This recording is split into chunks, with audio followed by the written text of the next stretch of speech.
நம்மள யார் உதாசீனம் படுத்தினாலும் சரிங்க. நம்ம கூட பிறந்தவங்களா இருக்கலாம், நம்மள கல்யாணம் பண்ணிக்கிட்டவங்களா இருக்கலாம், நம்ம குழந்தைங்களா இருக்கலாம், நம்மளுடைய நண்பர்களா இருக்கலாம், தெரிஞ்சவங்களா இருக்கலாம், நம்ம தெரியாதவங்களா இருக்கலாம். யார் வேணாலும் இருக்கட்டுங்க. நம்மளை இன்றைக்கி உதாசீனப்படுத்தினாங்கன்னா நம்ம அதை பற்றி கவலைப்படவே தேவையில்லை. நம்மளை யார் உதாசீனப்படுத்தாமல் இருக்கணும் தெரியுமா? நம்ம முருகர் தந்தை தான்.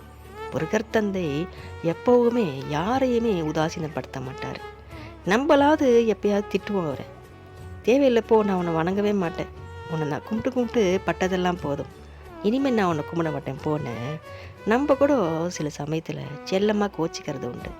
ஆனால் முருகர் தந்தை எப்போவுமே நம்மளை கோச்சிக்க மாட்டாருங்க. எக்கணமும் நம்மளை தான் பார்க்குறது தான் அவர் வேலையே அவருக்கு. எப்போவுமே நம்ம தோண்டு போகக்கூடாது, நம்ம கஷ்டப்படவே கூடாதுன்னு ரொம்ப கவனமாக இருப்பார் நம்ம வாழ்க்கையில். அவர் நம்ம கூடவே இருந்துடுவார். அதனால தான் நம்ம யாரை நம்மளுக்கு உதாசீனப்படுத்தினாலும் சரிங்க, அவர் பார்த்துக்கிட்டு இருப்பாருங்க முருகர். நம்ம நினச்சிட்டு இருக்கோம், நம்ம படுற கஷ்டம்லாம் யாரும் பார்க்கறதில்ல, நம்மளை கேட்க கூட ஆள் இல்லாமல் நம்ம அனாதையாக இன்றைக்கி இருக்கோமேன்னு. நிச்சயமாக உலகத்தில் நம்ம யாரால் வேணாலும் கைவிடப்படலாங்க. என்றைக்குமே முருகனால் நம்ம கைவிடப்பட மாட்டோம். நல்ல நம்ம நிலைக்கு வருவோம். இன்றைக்கி நம்ம எந்த சூழ்நிலை வேணாலும் நம்ம இன்றைக்கி இந்த காலத்தில் இருக்கலாம், எவ்வளோ கஷ்டத்தில் வேணாலும் இருக்கலாம், நம்ம எவ்வளோ பிரச்சனைகள் நமக்கு இருக்கலாம். கண்டிப்பாக முருகனால் அதெல்லாம் சரியாகும். உதாசீனப்படுத்திட்டு போகிறவங்க எல்லாம் நிச்சயமாக திரும்ப வருவாங்கங்க. நம்ம மேலே அன்போடு வருவாங்க. நிறைய பேர் வரமாட்டாங்க, ஏன்னா அவங்கள நமக்கானவங்க கிடையாது. நமக்கானவங்கள முருகர் நிச்சயமாக வர வைப்பார்.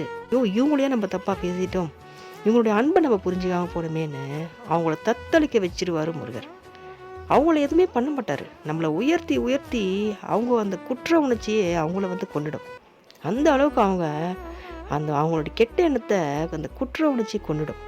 நம்மக்கிட்ட மன்னிப்பும் கேட்டுருவாங்க. அந்த அளவுக்கு பண்ணிவிடுவார் முருகர். நிச்சயமாக பண்ணுவாருங்க. பண்ணலன்னா நீங்கள் பாருங்கள், கொஞ்சம் பொறுமையாக இருந்து பாருங்கள், நிச்சயமாக உங்களுக்கு அது நடக்கும். வெற்றிவேல் முருகனுக்கு அரோகரா.